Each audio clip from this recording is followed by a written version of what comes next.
पार्वती का पिता के घर में सत्कार, महादेव जी की नटलीला का चमत्कार, उनका मीना आदि से पार्वती को मांगना और माता पिता के इनकार करने पर अंतर्ध्यान होना। ब्रह्मा जी कहते हैं, नारद भगवान शंकर के अपने स्थान को चले जाने पर सखियों सहित पार्वती भी अपने रूप को सफल करने महादेव जी का नाम लेती हुई पिताजी घर चली गई। पार्वती का आगमन सुनकर मैना और हिमाचल दिव्य रथ पर आरूढ़ हो हर्ष से विह्वल हो उनकी अगवानी के लिए चले। पुरोहित, पूर्ववासी, अनेकानेक सखियाँ तथा अन्य सब संबंधी आ पहुँचे। पार्वती सारे भाई मेनक आदि बड़े हर्ष के साथ जय जयकार करते हुए उन्हें घर ले आने के लिए गए। इसी बीच पार्वती अपने नगर के निकट आ गई। नगर में प्रवेश करते समय शिवा देवी ने माता पिता को देखा तो अत्यंत प्रसन्न और हर्ष से विह्वल चित्त हो दौड़ चले आ रहे थे। उन्होंने देखकर हर्ष से भरी हुई कालीन सखियों सहित प्रणाम किया। माता पिता ने पूर्ण रूप से आशीर्वाद दे पुत्री को छाती से लगा लिया और ओ मेरी बच्ची ऐसा कहकर प्रेम से विह्वल हो रोने लगे। तत्पश्चात अपने घर की दूसरी स्त्रियों तथा भाभियों ने भी बड़ी प्रसन्नता के साथ प्रेम पूर्वक उन्हें भुजाओं में भरकर भेंट। देवी अपने कुल का उद्धार करने वाले उत्तम कार्य को अच्छी तरह सिद्धि किया। तुम्हारे सदा चरणों से हम सब लोग पवित्र हो गए। ऐसा कहकर सब लोग हर्ष के साथ पार्वती की बुरी बुरी प्रशंसा करते हुए उन्हें प्रणाम करने लगे।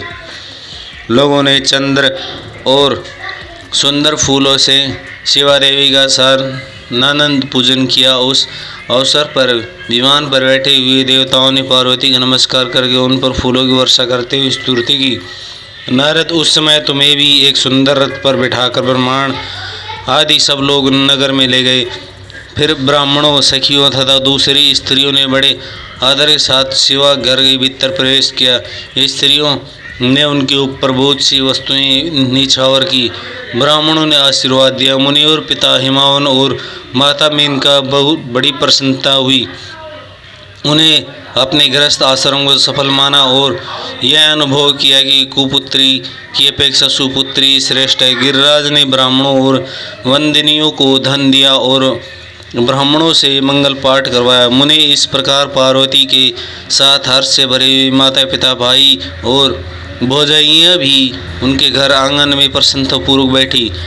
तदंतर हिमावन प्रसन्नचित्त से सबका आदर सत्कार करके गंगा स्नान के लिए गए। इसी बीच में सुंदर लीला करने वाले भक्त वत्सल्य भगवान शंभु एक अच्छा नाचने वाला नट बनकर मेनका के पास गए। उन्होंने बाएं हाथ में सिंह और दाएं हाथ में डमरू ले रखा था। पीठ पर कथरी रखकर छोटी थी। लाल वस्त्र पहने हुए भगवान रुद्र नाच और गाने में अपनी निपुणता के परिचय दे रहे थे। सुंदर नाटक का रूप धारण की हुई भगवान शिव ने मेनका के पास बैठी हुई स्त्रियों के टोली के समीप सुंदर नृत्य किया और अत्यंत मनोहर नाना प्रकार के गीत गाए। उन्होंने यह सुंदर ध्वनि करने वाले श्रृंग और डमरू को भी बजाया और नाना प्रकार की बड़ी मनोहरणी लीला की। नटराज की उस लीला को देखने के लिए नगर के सभी स्त्री पुरुष एवं बालक और वृद्ध सभी सहसा वहां आ पहुँचे। मुने उस सुमधुर गीतों को सुनकर और मनोहर उत्तम नृत्य को देखकर वहां आए हुए सब लोग तत्काल मोहित हो गए। मीना भी मोहित हो गई। उधर पार्वती ने अपने हृदय में भगवान शंकर का साक्षात दर्शन किया। वे त्रिशूल आदि चिन्ह धारण किए थे, अत्यंत सुंदर दिखाई देते थे। उनका सारा अंग विभूति से विभूषित था। वे हड्डियों की माला से अलंकृत थे। उनका मुख सूर्य, चंद्र और अग्नि रूप तीनों नेत्रों से उदासित था। उन्होंने नाग का यज्ञोपवीत किया था। उनके उस सौम्य रूप को देखकर दुर्गा प्रेमवश मूर्छित हो गई। गौरवर्णी विभूषित दीन बंधु, दयान सिंधु और सर्वदा मनोहर महेश्वर पार्वती से कह रहे थे कि वर मांगो। अपने हृदय में विराजमान महादेव जी के इस रूप में देखकर पार्वती ने उन्हें प्रणाम किया और मन ही मन वह और मांग रही, आप मेरे पति हो जाइए। प्रतियुक्त हृदय से शिव को वैसे कल्याणकारी वर देकर वे पुनः अंतर्ध्यान हो गए और वहाँ पूर्ववत भिक्षा मांगने वाला नट बनकर उत्तम नृत्य करने लगी। उस समय मैना की थाली में रखे हुए बहुत से सुंदर रत्न उन्हें प्रसन्नतापूर्वक देने के लिए गई। उनका यह ऐश्वर्य देखकर भगवान शंकर मन ही मन बड़े प्रसन्न हुए, परंतु उन्होंने उन रत्नों को स्वीकार नहीं किया। वे भिक्षुक में उनकी पुत्री शिवा को मांगने लगे और पुनः कौतूहल सुंदर नृत्य और गान करने को उद्यत हुए। मैना उस भिक्षुक नट की बात सुनकर अत्यंत कुपित हो उठी और उन्हें डांट फटकारने लगी। उनके मन में उस बाहर निकाल देने की इच्छा हुई। इसी बीच में गिरिराज हिमावन गंगा जी से नहाकर लौट गए। उन्होंने अपने सामने उस नराकार भिक्षुक को आंगन में खड़ा देखकर मैना के मुख से सारी बातें सुनकर उनको बड़ा क्रोध हुआ। उन्होंने अपने सेवकों को आज्ञा दी कि इस नट को बाहर निकाल दे। मुनि श्रेष्ठ वे नटराज विशालकाय अग्नि की भांति अपने उत्तम तेज से प्रज्वलित हो रहे थे। उन्हें छूना भी कठिन था, इसलिए कोई भी उन्हें बाहर न निकाल सका। अर्थात फिर वे नाना प्रकार की लीलाओं में विशारद उन भिक्षुक शिरोमणि शैलराज को अपने अंत प्रभाव से दिखाई आरंभ किया। हिमावन ने देखा भिक्षुक ने वहाँ तत्काल ही भगवान विष्णु रूप धारण कर लिया था।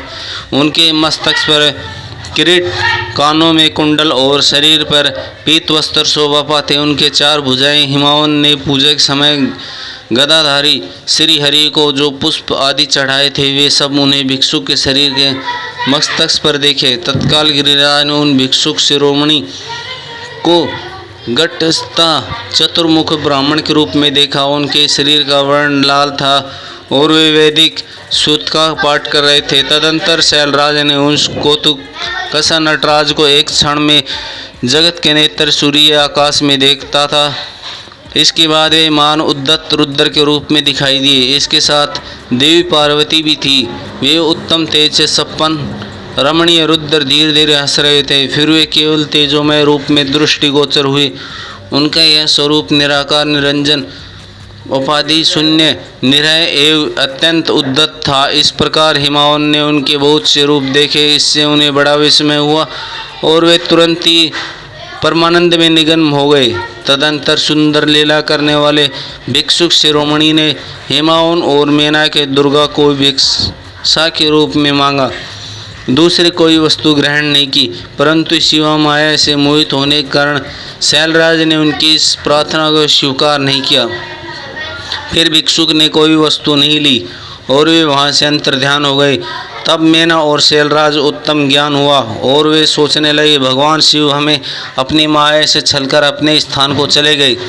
यह विचार उन दोनों को भगवान शिव में प्रासक्ति हुई। वे महान मोक्ष की प्राप्ति करने वाले दिव्य तथा संपूर्ण आनंद प्रदान करने वाली है।